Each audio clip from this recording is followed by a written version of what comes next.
Dios les bendiga, Dios les guarde, mis amados hermanos. Aquí estamos en el almuerzo con Dios, gozosos de traer la palabra de Dios, traer una palabra de edificación, de bendición, una palabra que va a edificarlos. Como comemos físicamente, necesitamos alimentarnos espiritualmente para, ¿verdad?, poder mantenernos de pie ante las acechanzas del enemigo. No quiera penetrar, no va a poder, porque nuestra vida está fundamentada en la fe, está llena de fe, porque cuando tú meditas en la palabra de día y de noche, te llenas de fe, y no hay diablito ni demonio que venga a atormentar tu vida, ya sea a través de los pensamientos, o de tentaciones que te pone, o de situaciones que te pone. No, en todo momento usted debe ser un hombre y una mujer de fe, confesar que va a haber vida y no muerte. Confiese vida y no muerte, y así sucederá, porque Dios premia la fe, la honra. Si usted confiesa que va a recibir vida, va a recibir vida. Pero hoy vamos a hablar en primer libro de Juan, capítulo 1. Primer libro de Juan, no el Evangelio, una de las epístolas. Primera de Juan, capítulo 1. Primera de Juan, capítulo 1. Dice así los versículos del 1 al 10. Lo que fue oído, visto y palpado. Aquí está narrando lo que vio Juan. Lo que era desde el principio, lo que hemos oído, lo que hemos visto con nuestros ojos. Lo que era desde el principio. O sea, Dios es desde el principio. Dios no tiene ni principio ni fin. Él es el principio. Lo que hemos oído. Juan oyó a Jesús. Lo vio. Qué privilegio, hermano. Y así hoy en día hay muchas personas que Jesús se le aparece. Yo estoy orando para que un día se me aparezca. Yo quiero verlo. Yo lo vi una vez en un sueño, pero me gustaría verlo, tocarlo. Eso debe ser una maravilla. Lo que hemos visto con nuestros ojos, lo que hemos contemplado, y palparon nuestras manos tocante el verbo de vida. Juan era el discípulo amado, y Juan tocó a Jesús. Eso es irresistible, no tocar, tú estar con Jesús y no tocarlo, hermano. Eso es algo sumamente grande, un privilegio único. Porque la vida fue manifestada, o sea, aquí dice, y palparon nuestras manos tocante al verbo de vida. ¿Quién es el verbo de vida? Jesús.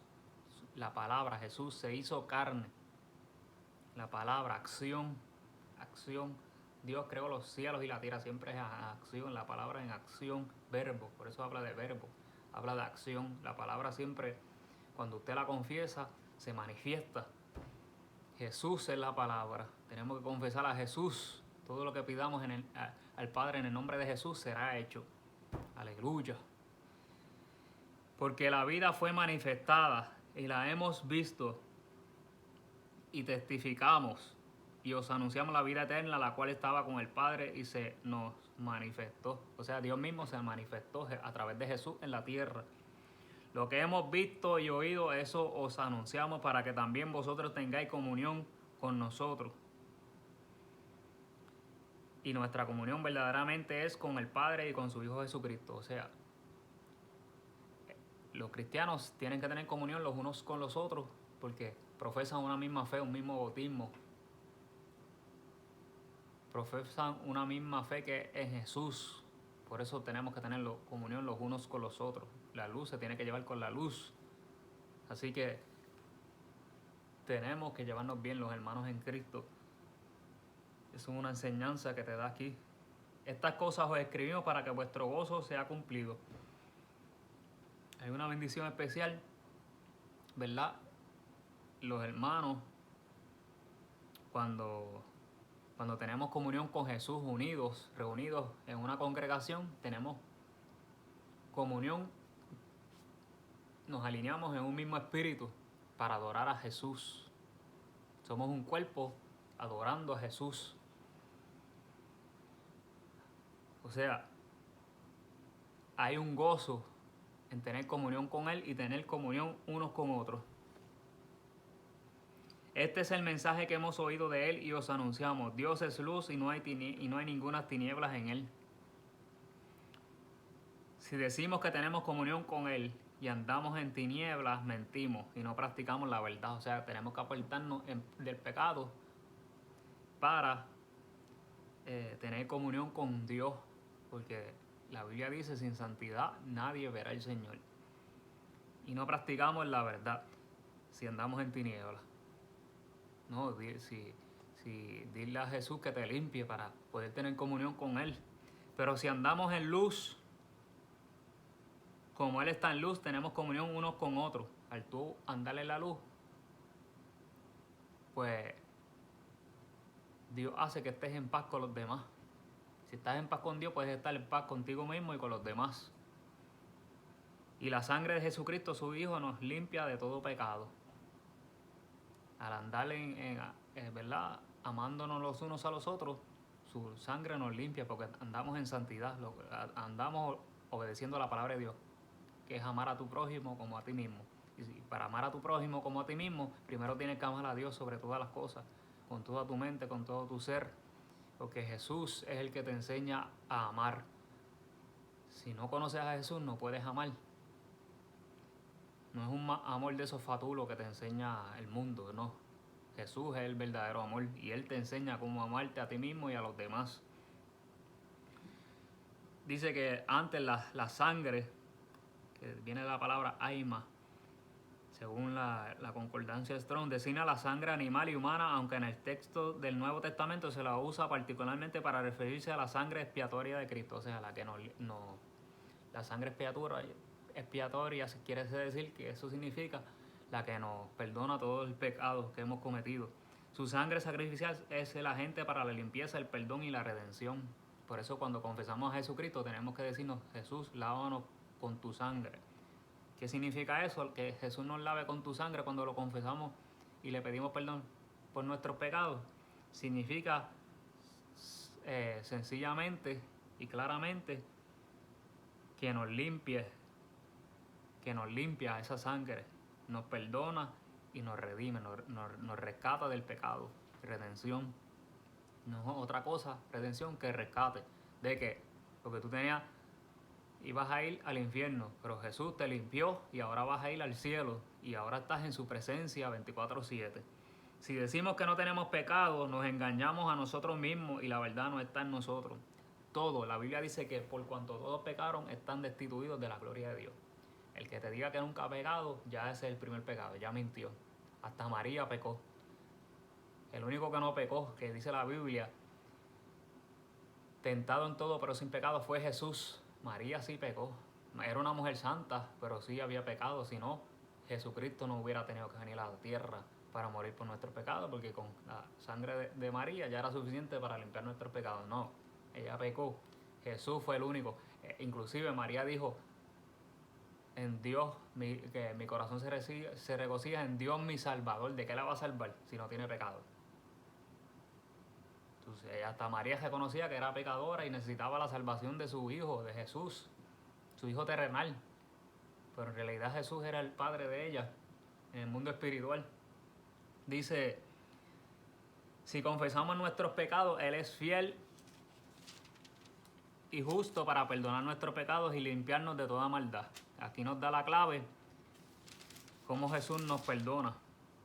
Tenemos que confesar nuestros pecados y Él es fiel y justo para perdonar nuestros pecados y limpiarnos de toda maldad.